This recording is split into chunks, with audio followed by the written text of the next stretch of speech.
This is the American Dream, Dustin Rhodes, son of a plumber, daddy, and you're listening to the Bob Culture Podcast.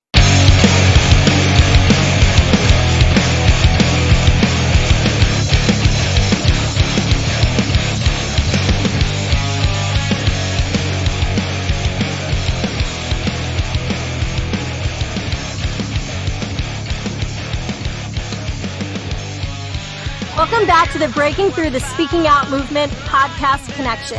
I'm Marissa F. Cohen, and I'm thrilled to be partnering with the amazing and talented Rob Crowther of the Bob Culture Podcast. How are you today, Rob? Hey, Marissa, it's good to be talking to you. We're doing some great work here. You know, like I always say, you've been a big help in my personal life, in my creative life, and I can't think of a better tag team partner right now to get the hot tag other than you. So thank you again for having me on. Well, the feeling is mutual. I really enjoy our time together, working together. You're awesome. So today we're excited to introduce our co-host, Liz Savage. Liz Savage is an American professional wrestler, wrestling manager, and wrestling personality, and a hashtag Speak Out champion based out of New York. She got her start with Dangerous Women of Wrestling in 2003. After moving to LA in 2010, she took a hiatus from the wrestling world due to an assault by her friend and colleague. She has been a huge advocate for survivors and champions during the Speaking Out movement, and Rob and I are honored to bring her on today to chat about what she experienced and what needs to be changed. Welcome to the show, Liz. We're so excited to have you. Thank you, guys. Thanks, Marissa. Thanks, Rob. It's been a crazy couple of weeks with everything going on, and honestly, when I posted my story to Twitter, I didn't even expect it to be heard the way it did, or for it to send kind of shockwaves to the wrestling community in the way it did. Unfortunately, you know, I don't feel people are still taking it seriously enough, and I feel like unless we stay on them, this shit's just going to keep perpetuating. So, a little history, as you said, I started in wrestling in 2003. I had a background in theater. I have a background in, journalism. I do podcasts and host shows and even live. So I've had a variety of experience, and some has been with wrestling, music, cannabis, a whole host of different things. And I knew Dave through wrestling. I had gotten involved in wrestling in 2003. In 2006, I got to be an extra on Monday Night Raw. And when I got to be an extra on Raw, that same night we ended up going and hanging out with some of the production staff versus the wrestlers because they were on lockdown, to be honest. That night, it was 4th of July weekend in Philly. And that's when I met Dave. Dave added me on Twitter, and then he added me on MySpace. And we talk all the time because I was a female booker. I booked for a couple different companies. I also was a prominent manager in the Northeast at the time. And I was wrestling mostly because my mouth got me in trouble, as what happens with film managers. So I didn't really think of Dave as anything other than a friend. I thought of him as a very good friend. We talked a lot. We talked about, character development and storylines and, the things that you would talk about with wrestling. It was never anything flirty or anything weird or anything like that.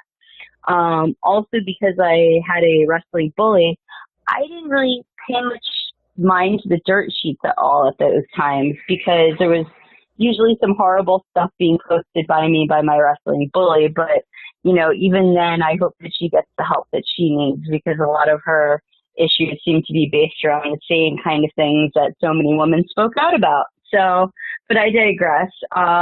Dave asked me first in, I think, 2008 or 9 when he first moved to LA to come move to LA. And the reason being is he said that I had helped save his life after he got fired from WWE because I hung out with him that weekend and we watched pay-per-view and we talked because I was on my way home to New York from Jersey.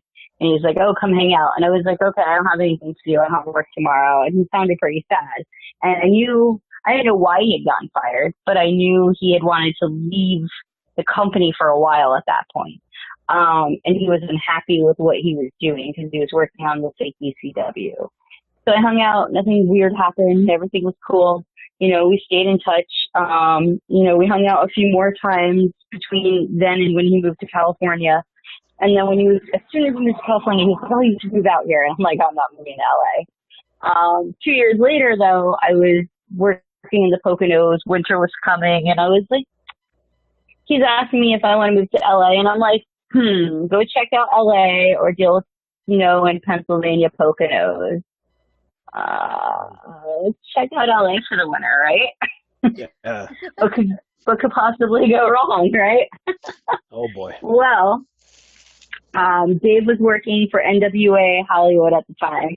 So when people say they don't want this to affect NWA, and he doesn't want this to affect NWA, well, technically it already has, because he was working for NWA when this happened. He was also working for Ring of Honor and working with Impact, well, what was TNA, which is now Impact, right. but which is essentially a different company at this point. But he was working with those three companies when this happened, and I considered him a good friend. And when I moved out to California, I didn't expect a major role or anything, but he said, hey, I could use you as a manager on the show, and we don't have a lot of female wrestlers out here in the local area, so it'd be cool. You could get thrown around by some of, like Shelly and some of the other girls who have bigger names. And I'm like, I'm down with that.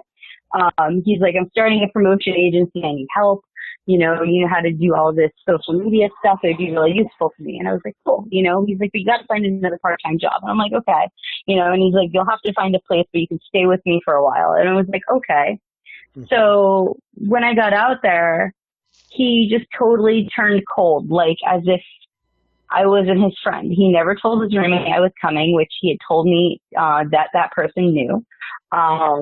And they were really shocked that not only did I come there, but that I was staying for a while. So that made me feel really uncomfortable. And then he was gone all the time. So even when he was there, I gave him space so he could write and do what he wanted. I went and looked for jobs, did my thing out there, but nothing ever materialized through him. I went to NWA with him once, and he introduced me to Adam Pierce, who told me if I wanted to get booked there, I'd have to suck his dick. And I laughed at him, and I said, well, I guess I'm not getting booked here. And, what's funny is later that night when I told Dave about the situation, because I was going to bug him during the taping, he just didn't really have any response. He's like, well, what did you say? And I said, well, I guess I'm not getting booked here. I'm like, I can't believe that. I can't believe that Dave Marquez would even have someone working like that for him. And I don't know, I never said anything to Dave Marquez about it. I didn't feel the need to, because as soon as it happened, I was like, I'm not working for this company, but it was just a kind of a wake up call to it should have been the foreshadowing of what happened, because I slept in his room because it was a small apartment, and the living room was very small. It was his roommate's furniture. And I consider him a friend. I'm a pro wrestler. I've slept on road trips with many times, having to share hotel rooms with guys, having to share beds with guys, never been touched. I had to share a bed with my ex-boyfriend on a road trip once, and he was sad I didn't touch him. So that kind of extent, so it's it was very strange when I woke up in the middle of the night with his hand down my pants and he was touching himself. And I was like, what the fuck? Because we were both close. And there had been no kind of conversation about anything like this. And I rolled away from him. I was just kind of horrified that he did it, just hoping he wouldn't touch me again, and he didn't. But then 2 or 3 days later, he sent me this email while I was at work. I was in my work meeting for the night, essentially telling me I had a week to get out of the house. So I was a little more than a week, maybe 10 days in total. I have to look at the exact date of it. It might be 9, 10 days, but I was out after that weekend. It was really stressful. I ended up staying with complete strangers after that. I was pretty shell shocked, because I didn't have a base in LA, and I had spent the majority of my savings just traveling around looking for jobs, because it was so hard to get around, and not knowing my way around and not having anyone to show me wasn't really helpful for me. So I spent a lot of time learning and making mistakes and buying tickets the wrong way before I learned. But what I really learned was you can't always trust your friends. And this was I don't know. At the time, it was like, what was I going to say? It was if I came out, then nobody was going to listen to me. And this is 2010.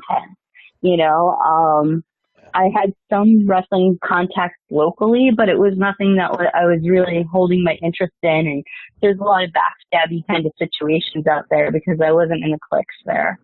And I just kind of dropped wrestling. And I said, you know, this is just, I guess it's just not something that I should do right now. And I actually had intended on moving home, but then got involved in social justice work out there. I spent 8 years doing that. And I started getting into wrestling because of Lucha Underground. And when I moved home to the East Coast 2 years ago, I got involved again and have been, you know, training on and off. Now because of the pandemic, I'm not training at all. But I started doing shows, started booking again. I started traveling again, helping people like with a variety of different things, whether it be helping them set up a ring or, you know, running the back end of the show, doing production, whatever. So I thought, and I've always followed people on Twitter. So when I got off work, my shoot job, and I saw this on Twitter, I was like, I have to say something because it was irking me that I had tried to say something to someone else from NWA who I consider a friend a couple months ago, or like maybe a month and a half before I came out about it, and they kind of just blew it off and didn't listen to me. But now they heard me loud and clear. I didn't expect NWA to tell him to resign or for him to resign. That's on him. But then his statement, like in response to me, is just disgusting because he admits he did something to me. He's like, "Oh, it's not the way she said. Fuck you. You didn't have consent to touch me. It's the way I said." End of story. That's my response to him. And to all the fanboys talking shit about me, it's like, I don't even know what the fuck to say. This is why you don't have girlfriends. Like, this is why, you know, you don't respect women. You don't respect the time or the things we put in. And if you think that women shouldn't be able to trust their male friends, like, we have a sad society. Wow. Rob, do you have something to say? Yeah, no, I was just going to say, I don't mean to interrupt. I mean, it's a crazy story. You know, obviously it breaks my heart, you know, just being involved in the business, I would say from a journalistic perspective, very heavily involved in the indie scene out here in the, you know, Jersey, New York area. And everyone has just been so good to me. You know, I obviously haven't had any issues. I am promoting their business and writing reviews and interviewing their talent. So when I see this hashtag speaking out movement, you know, I look at it, and to me, I wouldn't say I'm surprised, but it definitely broke my heart. I didn't expect to see it. There's a lot of just like great kids in this business that are up and comers that I worry for. When you saw this, Liz, this hashtag come out, what was your gut reaction? Were you like, "Yep, I'm not surprised," or like, what was your thought process? Well, the first ones I saw were the stuff from the girls in the UK, and I had heard stuff about Progress for years. And I was like, wow. And then I just started going through, and then I started seeing stories about people here in the United States. And I started seeing stories about people I knew, you know, people I worked with, people who, okay. Best example, Joey Ryan, right? I know him from my time in California. Okay. Always super polite to me, always treated me, one of the few people who treated me like I could hang with the crowd. I was cool enough for them. You know, very nice, never weird. None of the girls ever said anything weird other than, you know, like talking about how he acts like a kid, right? Because he's into like Disney and baseball and like whatever, you know? Mm-hmm. So none of the girls ever said like, "Hey, he's a predator, watch out for him." Maybe they said that because I was closer to 30 at the time, same age Joey is. But the first time I saw him when I came back to wrestling, my hair was no longer blonde. And I was at a Maverick Pro show in California, and I approached him and I said, "Hey, you know, how are you? Do you remember me?" And he looked at me with like a look of this expression like, what did I do to this girl? Wow. And it was just very strange. And I commented that to my co-host that I do my show with on Fridays. And he wasn't my co-host at the time. He was just my friend. He's like, that was weird. And then Joey came up to me after the show and hugged me and was like, I didn't recognize you, Liz. I'm sorry, your dark hair threw me. You know, we talked a little bit, but then hearing all of these stories from all of these girls, and then, you know, girls in the UK, girls in the US, girls in Canada, girls all over the place. I'm like, oh, this is a fucking mess. He was messy, and this should never have gone on this long, you know? And that's the thing, is these predators build a layer of trust with their community. Matt Riddle, same thing. Like, he's like the good bro. Like, I always liked him. Super polite, nice guy. To see what he's saying about Candy is bullshit, because she has no reason to stalk him. Like, she has her career in her own right, and I feel terrible that she's being treated the way she's being treated by these fanboys. Do you have just curious, do you have a relationship with Candy? Not at all. I've met her once, and I was super drunk when I met her, and I think I offended her. But that's what happens when you go to a WWN after party in New Orleans after WrestleMania, when you've been drinking all day long, and you get to the bar, and the owner of the bar just starts feeding you tequila. You know, I mean, that's the kind of situation New Orleans comes. And I was with one of my ride or die gals. We were running around causing mayhem because that's what we decided we were going to do in New Orleans the year before when we were in Orlando. And we were having fun, you know, harmless fun, being ridiculous. It was our one girls' night out because we finally got to like really ditch the guys and go do what we wanted to do. And we just went to the party and had fun, and we were talking to people, and we ended up in a car with Candy at the end of the night, and she just thought I don't know, she didn't know who we were. I didn't know who, I recognized her, but I didn't know who she was, because she started around the time I left. She was like a student when I was like moving to California. Okay. So, cause you know, I'm older than most of these girls. I just turned 41. So I started when I was 23 going on 24, you know, and then spent a while in and then a while out, and you know, came back to COVID. But it makes me feel good to see how many people are standing behind us and how many promotions are standing behind us. But it's simply not enough. You know, I feel like all of these companies need to do sexual harassment training. They need to adhere to sexual harassment state and federal sexual harassment and state sexual harassment and anti-discrimination policies, because if you're going to run a company and call yourself legit, you need to legitimately like live up to those things that they ask you to, and not be a piece of shit. You know, girls need to have our own locker rooms. No more changing in the corner. No more changing in the bathroom. If a female tells you they feel disrespected, like, you need to fucking handle it. You need to tell your male staff that they're not going to fucking disrespect people. Like, you know, I was at a show, and I'm not going to name, actually, fuck it, I am going to name the wrestler. I was in a show in New Jersey, and this is a company where I used to be I'm always treated really well. I used to be the co-commissioner at this company when I first started out in wrestling, and I love this company. It's an old school wrestling company. They run small shows in New Jersey. This guy named Guido, I don't know what his whole gimmick is. He says to me, he's sitting in this chair in the back, and I'm like walking around talking to some of the greenhorns and some of the new people, you know, and I was talking to Fat Frank's son, and I was like, oh my God, it's tripping me out. I haven't seen you since you were a kid. Like, you used to come to my shows, you know, and now you're wrestling. And this guy said, he looks at me, and he's not any older than like maybe 22, 23, and he's like, oh, here, honey, come sit in my lap. And I was like, who the fuck do you think you're talking to? And that threw him for a loop. I was like, you better shut the fuck up and not talk to me that way. Not talk to any girl that way, because the next time I hear you do, you're going to get my boot in your jaw. Do you understand? And everyone was like, whoa. And I'm like, no, I'm fucking serious. I was like, you don't fucking talk like that to people. It's not okay.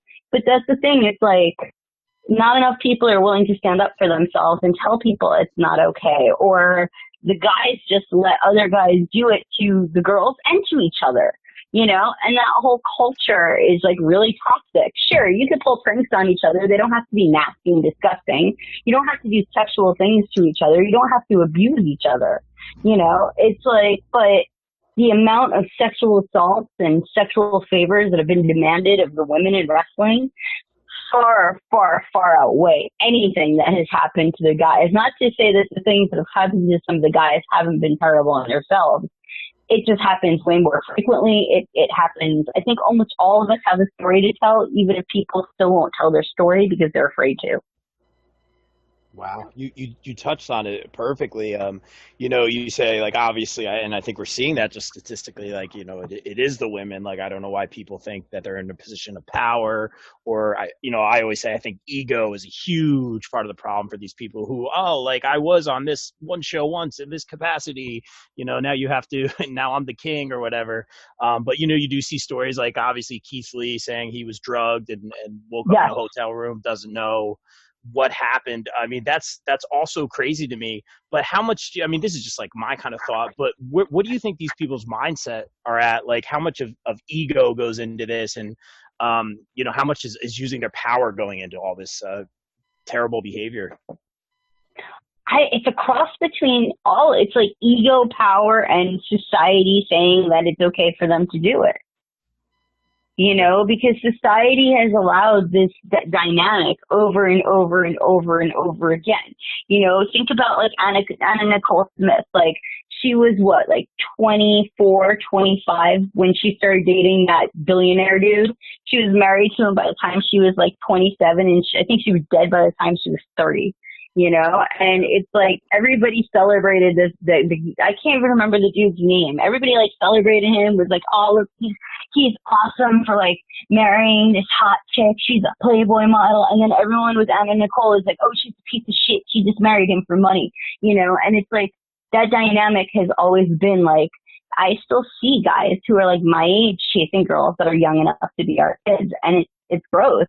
And that's a power dynamic, and then it's a power dynamic when somebody is your trainer or your boss or has a position of higher authority like championships or has been around, or even perceived authority that doesn't even really exist, because that's a big thing in wrestling is people who give you the idea that they're an authority, but nobody knows really who the fuck they are. Yeah. When I went through some of these stories, I had to Google the people and see who they were. And then I saw that these are people who they themselves as quote unquote trainers never even left their home fucking territory. I did want to say this real quick. We did talk about having like that ego or that power trip or whatever it is to treat people this way. Like we haven't really been like naming names, but I think it gets to a point. I mean, hashtag speaking out. That's what we're doing here. You mentioned Matt Riddle earlier. Marissa, you obviously, did your homework on that. I'm more the wrestling end of the things. Marissa's more of the psychology and all that kind of stuff going into it. This is why the ultimate tag team right here. But wrestling is psychology. Yeah, there you go. Exactly. Yep, there it is, right? But we use a name like Matt Riddle. Now, like professionally, like I used to, I'm not going to do a shameless promo here because it's not the place for it, but I would review his matches when he was coming up in NXT. I wasn't very high on him, and recently his performance and matches and gimmick or persona has grown on me, and very, very good job, very over, as we say in the business with the fans and stuff like that. But then this whole thing comes out, and you see the he said, she said, and all that. And Marissa, I'll tag you in for this in a minute, but we always say, like, I think the percentage was less than 4% of these accusations are statistically false. But we see him release a video a couple days ago, and I want to ask you about this, Liz, if you did see the video, where he admits to cheating on his wife, but denies the claims for Candy. And I don't mean to laugh, but, to me, for personal reasons, that the fact that he admitted to cheating on his wife is one thing. Yes, I know you're on the road and all that stuff, but, that's not okay. And I think she's at home with her kids. Yeah, with his kid, right? And I think one of my friends on Twitter had tweeted out, he admits to having low moral fiber, but not having low moral fiber. It was something like that. But it was Matt Riddle denies having a low moral fiber by admitting he has a low moral fiber. Yeah. Weird flex or something like that. Yeah, it was like but that. That's the same thing Lagana did. That's the same thing Joey Ryan did. They all have these weird, like, not really taking any kind of, like, saying, I didn't really do it, but I'm still a creeper. I need help. But not all of them said they need help. They all fucking need help. They all need to be removed from any kind of position of power. They all need to be out of the wrestling business and away from women. And this needs to follow them throughout their careers until they really do show that they have done some sort of restorative justice to better themselves and to stop blaming the victims. The problem is that they know that their fanboys, as you called them earlier, are never going to hold them accountable, and they're always going to have their backs because they're their fanboys, right? So they have no qualms. There's no responsibility or accountability there, and it's a he said, she said situation always. So they have no fear of getting in trouble, and that's, like you said, I think that's what needs to change. There needs to be an element of accountability, and there needs to be that element of repercussions for their actions, or else it's just going to be like a continuation, and people are going to continue to be unsafe in wrestling. Well, like, one of the people who came out about their ex-boyfriend, you know, I spoke to a booker who was booking her ex-boyfriend, who I consider a friend, and his response to me was, well, what am I supposed to do, not book him? And I was like, yeah, that's exactly what you're supposed to do, not book him. Be like, sorry, dude, like, what you did to your girl is fucked up. Yeah. Right. I mean, look what's happening in Hollywood, right? I mean, all of the underground stuff aside, the face value things, like when Matt Lauer was accused and Kevin Spacey was accused, like all of these people, the accusations came out and they were canceled immediately. Matt Lauer fired on the spot. Kevin Spacey written out of House of Cards on the spot. Like, that's what needs to be done. Well, that's the problem is these people aren't even these big, most of these people are barely working for any big budget anyone, you know? I mean, yeah, some people make more money than others. Matt should have definitely been fired.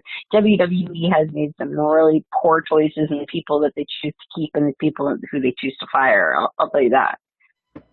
Can I ask you a question, Liz? Just curious, your read on this. You know, I feel like I'm a very, like, you're on one side of the line or you're on the other. Like, I'm never a stand on the line kind of person. Like, that's how I am. Like, you either do or do not, as Yoda says. Very wise Yoda. But basically, you have companies like AEW who would address the situation in a certain way, whereas, again, like other big companies, like as you had just mentioned, didn't really do anything. And let's be real, in terms of their employees' health right now, that's a whole nother situation. So we see different, well, let's not even go down that road, but we see companies handling things very, very differently. Let's take, because we are naming names today, take a situation like Sammy Guevara, if you're familiar with what happened with him and made about Sasha Banks. How do you feel, you know, young guy, and I'm not excusing anything, young guy made these comments earlier. I guess he did publicly apologize, privately apologize. Yeah, go ahead. Yeah, from what I know of him, I think he did it trying to be hip and cool and, like, be one of the boys and say something racy and, you know, didn't realize how fucked up it was in the moment, but it's no excuse for what he said. I mean, he's a kid, essentially. I think he's a phenomenal wrestler. I hope this really made a mark on him. And, you know, it's like Sasha Banks, I don't know her personally. She started right around the time that I was moving out of the Northeast. She had just started wrestling regularly. I do know her husband, though. There's actually videos of me managing against him back in the day. He does the, I know he's a big gamer and he does the attire. Yeah. Yeah, he makes amazing costumes. He's also a very talented wrestler. It kind of makes me sad he's not wrestling for them. Oh, really? Didn't know that. Okay. Very talented. Very talented. Wow. That's crazy. But I thought the way she handled it was very classy. I think that, you know, the way that he did what was right, he apologized. You know, they say they're sending him for sensitivity training. I think everybody needs to be sent for some sensitivity training. I think everybody needs to be sent for some sexual harassment training. You know, it's like, I don't even think that most people know what sexual harassment is. That's fair. Isn't that sad? In a situation where your bodies are your weapons and your bodies are your biggest assets, right? You don't people don't even know how to respect each other's bodies and each other's spaces. Like, I find that so disgusting. It is. We have to trust our lives in other people's hands, and we can't even trust them. Yeah, that's crazy. You say, Liz, that you feel that it's not going to change. And I'm not arguing that point at all. I have seen some local promotions that are able to run right now, like doing like drive-in shows and whatnot right now, social distancing and all that. That have hired consultants and have brought in speakers before the shows to speak with the talent. Your thoughts on that? I don't know. I think it's a step in the right direction, but they all need to come up with serious business policies on how they're going to move forward, going forward, recruitment of talent, like talent dating talent, bosses dating talent. Like, there needs to be guidelines and there needs to be stuff that's talked about, like, for real. Because it's like, otherwise you're just going to have the same cycle perpetuated again and again and again, indefinitely. And that's what's, you know, they can say and do for a short period of time, but if that doesn't keep up, where did we go with it, you know? True. And as long as these guys are still getting booked, that's a problem. I completely agree with that. We talked about, you mentioned separate locker rooms earlier, which I think is a huge part of the solution. Not that it's going to solve everything, but it's a huge step in the right direction. A lot of these stories you see involve the airport pickups. You know, I've been to a lot of conventions where a lot of my indie friends like would have to go pick up a major talent. And you hear a lot of like, oh really? So your kind of thoughts on that experience as it was and how it maybe should change moving forward. Well, I guess it depends on who you're sending the person to pick up and how comfortable, if they already have a relationship with that person. But even then, like, you never know. I mean, I picked up people because I didn't want greenhorns doing it, and I wanted to make sure they got where they needed to go on time. So when I had my own car, I picked up people from the airport on a fairly regular basis, never had any problem, picked up people from the train station. But I also road tripped with a lot of people for years. So it was like, when you're in wrestling, besides just picking people up, like, you're literally in a car with people sometimes for 5 hours one way to hang out for 2 or 3 hours, to work for 10 minutes and drive back 5 hours in a car with people. And it's not like you're in a car when you're doing road trips like that. You're not in a car with one person usually. You're in a car with like 3 or 4 or 5. So like these stories and these things, when people talk about things that happen in buses, like what Candy talked about, or what Lizzie Valentine talked about, with like almost being left in Mexico. She was afraid to speak out, and she was almost left on the side of the road because she was arguing with a male wrestler who was being aggressive with her, you know. And it's like, and that wrestler was Adam Pearce, you know, where he was, you know, screaming at her in the car, and they wanted to leave her in the desert. You know, and that's the kind of shit we face. That's the kind of shit, it's like you speak out, it's like, what's going to happen? You're going to get thrown out in the middle of nowhere on the highway. You're going to be left in a foreign country. There's so many different fucking things that could happen when you're on these trips, you know, and you have to be able to trust the people you're with. So it's like, it's where the whole culture needs to change. It's like, women shouldn't go pick up people they don't know or don't feel comfortable with. The promoters need to not run shows if they can't afford them.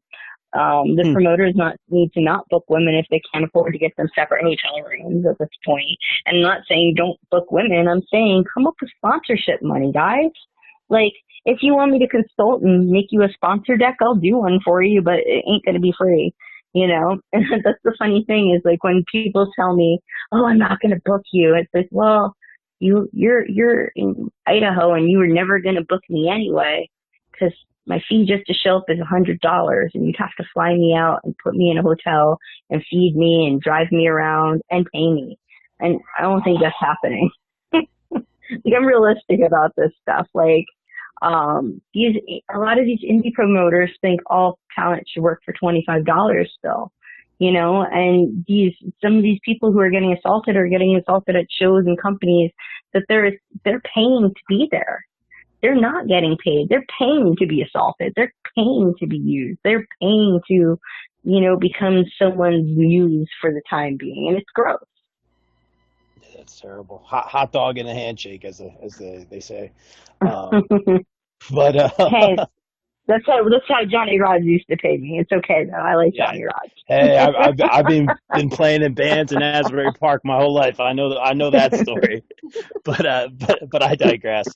I did want to ask you this, Liz. I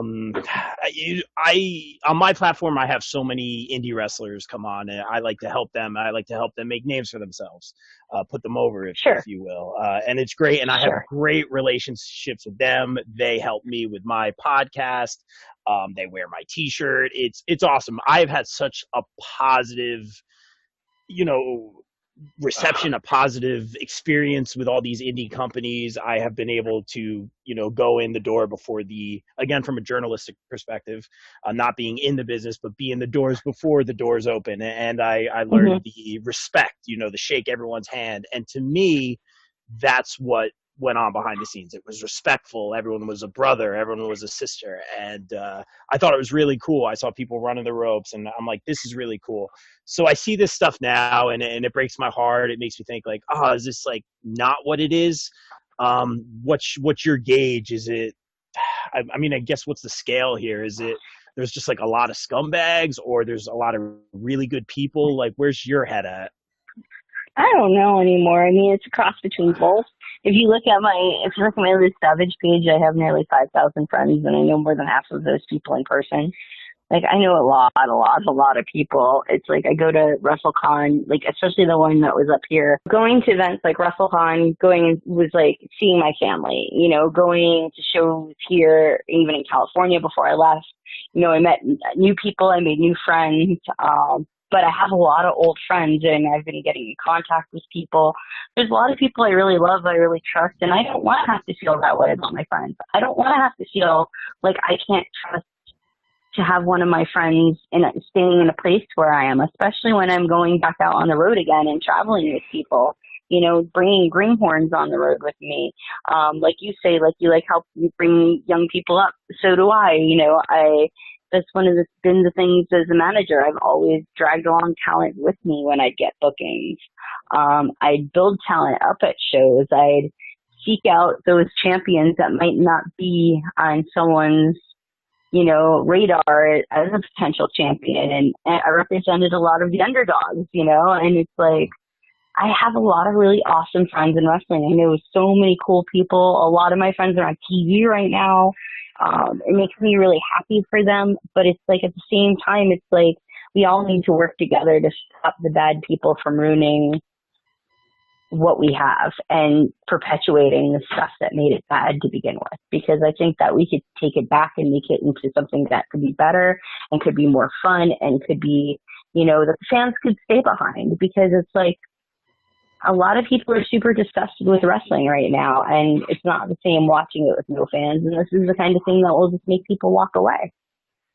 Very well said. And the last question from me over here, Liz, I do appreciate your time, and you, more importantly, being able to open up. I know it's very hard and crazy, but 2020, ladies and gentlemen, like I keep saying, I want to ask you this. As I said, very big on a lot of the younger talent that are coming up and are seemingly doing well. A lot of them do seem to have good heads on their shoulders. What can people do to just make this better for this next generation? Listen, watch. If you know someone's a bad person, call them out. It's time to put an end to people's reign of terror.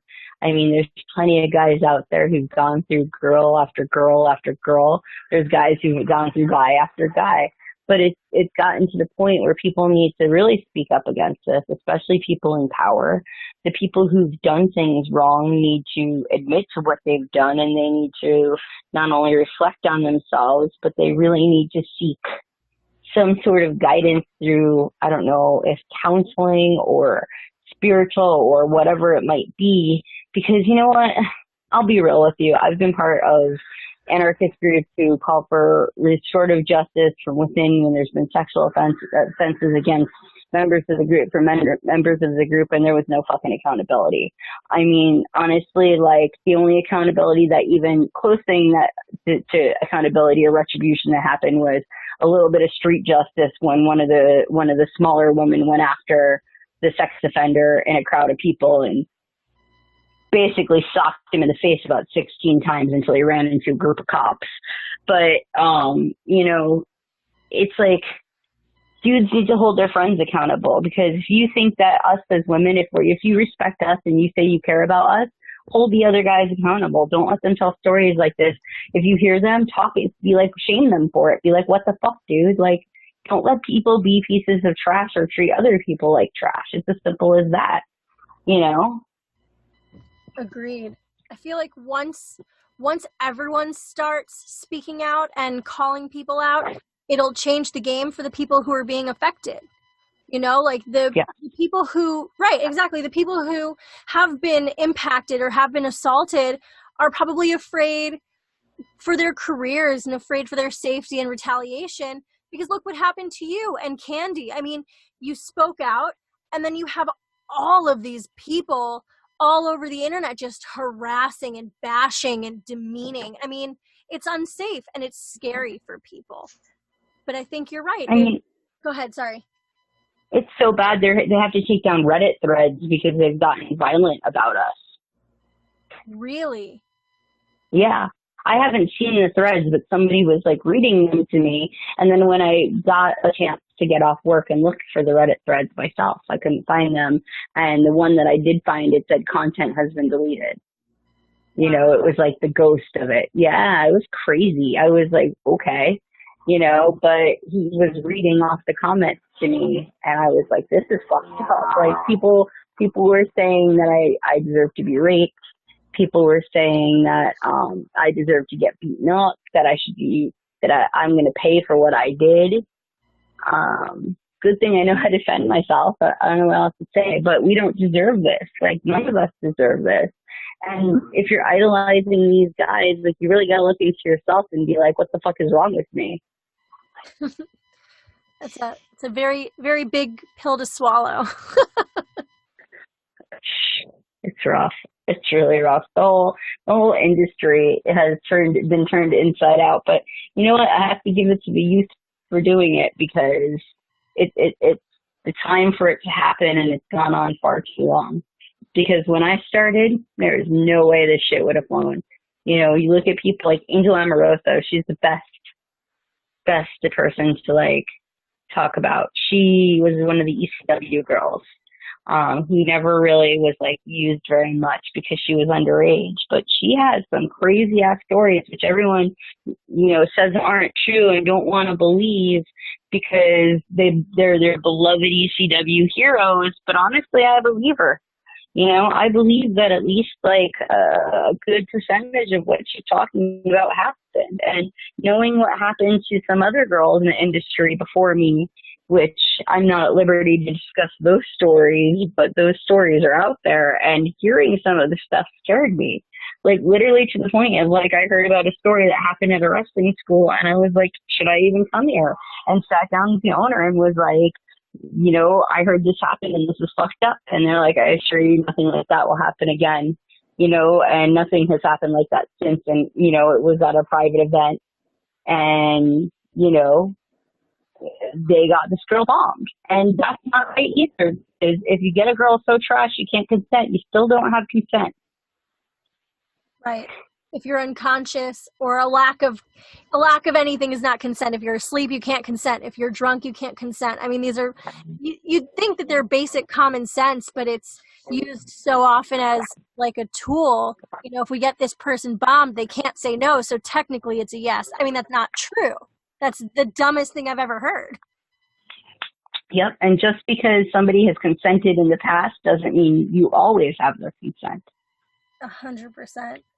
Absolutely. You know, even if you're in a relationship with them, you know, and that's intimate partner violence has been a huge part of this whole movement, is because you read a good third of the stories are people who were involved with, you know, other wrestlers or their trainers, or, you know, someone who was in or around the industry, and that's fucked up, you know. And these are like not like relationships that were like 2 months long, and some of these relationships, these people have kids.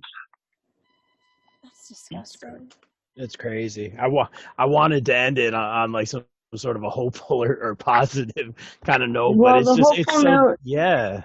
Go ahead, The please. hopeful note for this is that, these companies are finally starting to listen to the women.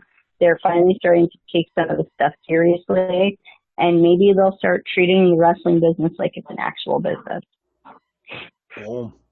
Mic drop. Yeah, you're not wrong. Hey, Liz, thank you so much for taking a few minutes. Thank you guys for having me. Oh, anytime, for reaching out. And, hopefully you still have your passion for the business and continued success moving forward. Oh, I do.